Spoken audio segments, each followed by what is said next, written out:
What are the 2 or 3 things that you think that you could share back and give to wisdom if it was the last thing you could share with these guys? I think the first is, it kind of goes back to what I was saying earlier, consequential thinking at all times, right? Like what happens if I don't do the thing that I know that I need to do, right? That goes into, being a sales savage, being a metal seller, outworking the bad days, right? And I think on the other side of that, it's like not giving a shit about what anyone thinks in you doing that. I.e., that's what goes into like, following up with people every 1 to 2 hours, right? And even more so as the day goes on or as they get closer to the whole, i.e. being a call or a sale.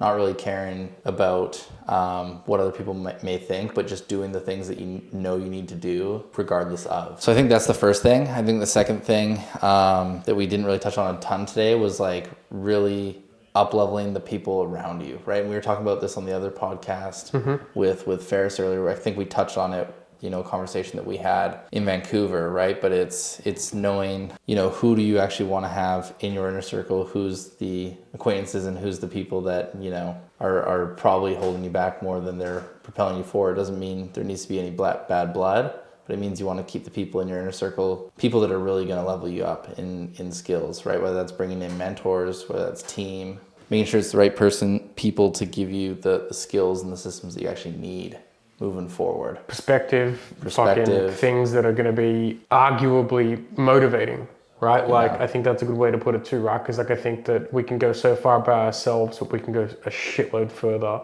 if we have someone bring out the full potential in us too, right? Because like you guys do the same for me too, right? Like I have to constantly level myself up and who I am to be able to provide what I can for the rest of the team to be able to bring it all together as well. Like that doesn't get easier because you guys get better. It gets harder for me. Yeah.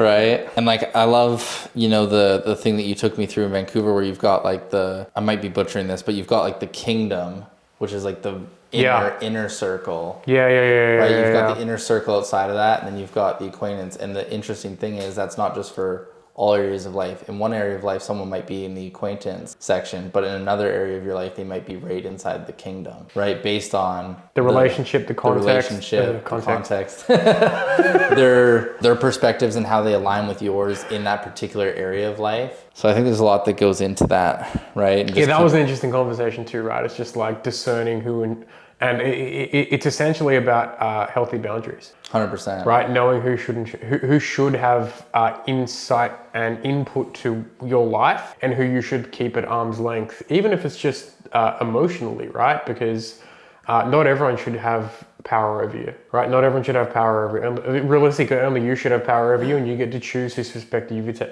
You get to choose whose perspective you take on, and you also get to choose who you allow into a point where you will take their perspective on in a way that will change or influence your behavior, right? And I think too many people get caught in this, like, everyone gets to tell me who I am, but only you should. 100%. Like, even the people in your kingdom, they can say things, but ultimately, you're the king and you get to make the final say. Yeah, supposing that you allow that to be the case. 100%.